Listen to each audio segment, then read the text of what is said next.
Welcome to Traveler's Tales. I am your host, Greg Alonzo. Today I will be your guide through history as we take a look at Roman auxiliaries. Before we begin, just a quick reminder that we post new videos every Tuesday, Thursday, and Saturday, with special editions on Thursdays. Don't forget to hit the little bell icon to be notified each time we post new videos. Moving right along, mythology tells us one thing, while archaeology tells us another. Why did the Romans use auxiliary forces? Who were the auxiliaries, and from where did they hail? Which of the auxiliary forces were the most valuable to Rome? Today we will answer these questions as we take a look at these special forces that supported the mighty Roman legions. The auxilia, or as we say in English, auxiliaries, were first introduced as non-citizen legions by Augustus after his reorganization of the Imperial Roman army. From 30 before the Common Era to the 2nd century, the auxilia contained the same number of infantry as did the legions. They also provided almost all of the Roman army's cavalry. Light cavalry, archers, and specialized troops were a mainstay in support of the legions.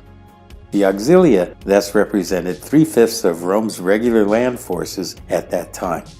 Like their legionary counterparts, auxiliary recruits were mostly volunteers and not conscripts.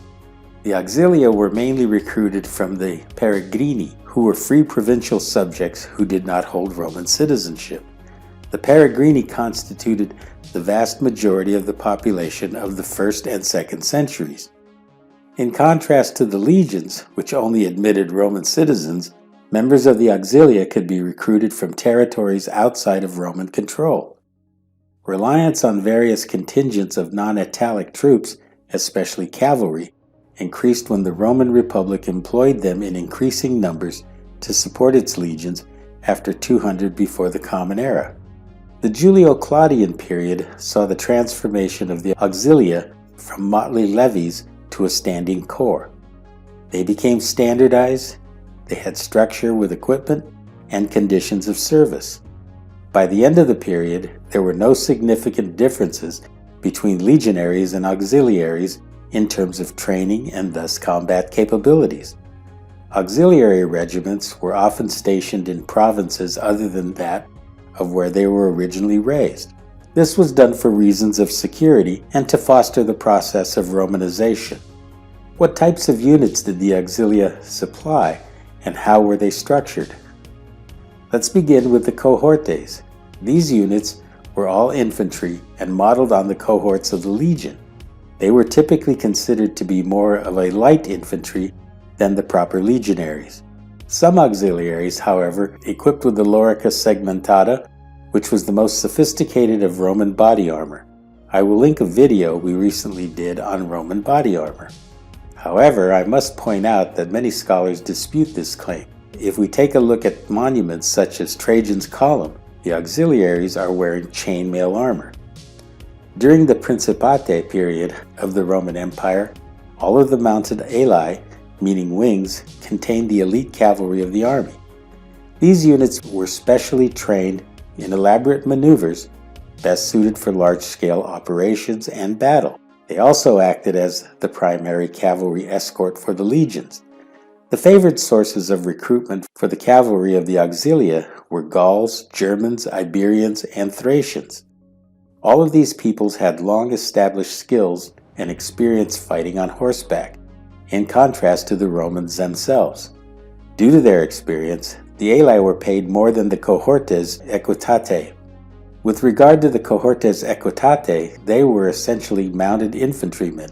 However, most scholars are in dispute of this idea. They believe that cohortes equitate were cavalry and fought alongside the alae. Lastly, it was the cohortes equitate who were in non-combat roles such as dispatch riders, and they were referred to as the dispositi. A substantial number of auxiliary regiments were archer units denoted as sagittorium. Typically 17,600 archers comprised 32 units. It is generally believed that these units were comprised of men from the Greek island of Crete. However, by the time of the Augustine period, the Cretans were overshadowed by units from Thrace, Anatolia, and Syria. The bow favored by the Roman Auxilia was the recurve composite bow, which was sophisticated, compact, and a powerful weapon. Now we come to slingers. The Romans preferred to augment their forces with slingers from the Balearic Islands. These units had a tradition of slinging since prehistoric times. Though over the years slingers from other countries may have been employed, those units from the Balearic Islands were the preferred choice. Lastly, though little is known about them, the Romans employed foreign scouts. The exploratores, as they were known, were often recruited from Sarmatia, Germany, and Britain. While in Britain, the Romans had 20 units of scouts under their command. This brings us to the end of Roman Auxiliaries. Thank you for joining us for this edition of Traveler's Tales. If you enjoyed this video, please consider becoming a channel sponsor. Your support will enable us to continue putting out quality videos, and buying me a coffee always makes my day. Don't forget to like and subscribe to Traveler's Tales.